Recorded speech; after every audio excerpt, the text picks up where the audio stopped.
Voici l'agriculture de demain, un empilement de légumes sur plusieurs étages, comme ici à Chicago, le plus grand potager du monde, en pleine ville, sous lumière artificielle.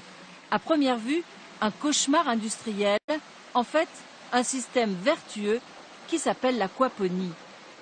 Et si c'était la solution pour nourrir les grandes mégapoles du monde, une culture de produits frais au pied des tours qui ne gaspille ni eau ni engrais.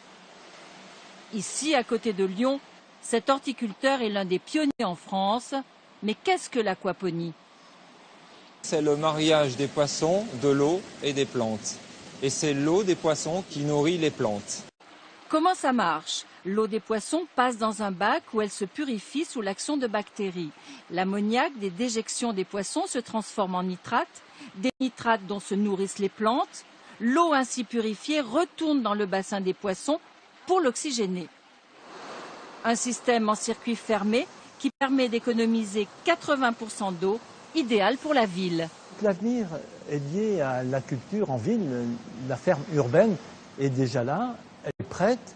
Maintenant, c'est aux citoyens de retrousser les manches et de réapprendre le métier de jardinier.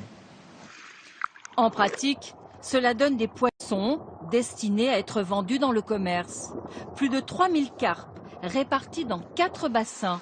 L'eau circule dans ce bac pour être purifiée par des bactéries accrochées à ces petits filtres noirs.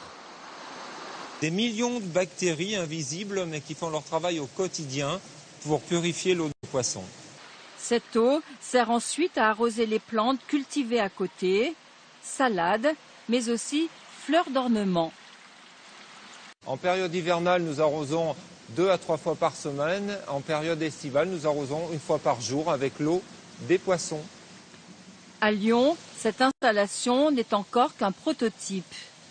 En revanche, en Anjou, cette famille de pisciculteurs pratique l'aquaponie depuis 2 ans pour sa propre consommation. Sous cette serre, 300 truites, nourries au soja, alimentent un potager de 30 mètres carrés avec ses légumes de saison.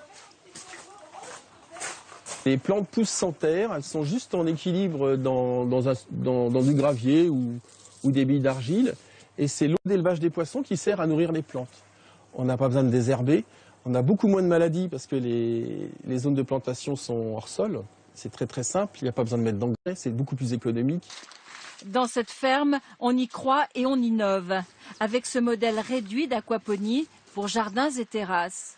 D'un côté, 1 mètre carré de potager, de l'autre un bac avec au choix truite ou poisson rouge. C'est un peu magique, ça pousse tout seul pratiquement, on n'a qu'à nourrir les poissons et on récolte ces végétaux, quoi. Ça fait rêver. L'aquaponie en France fait ses tout premiers pas, mais elle a déjà ses défenseurs qui débordent d'idées, comme cette tour de salade sur son socle de poisson, potager du futur ou élément de décor, et pourquoi pas les deux.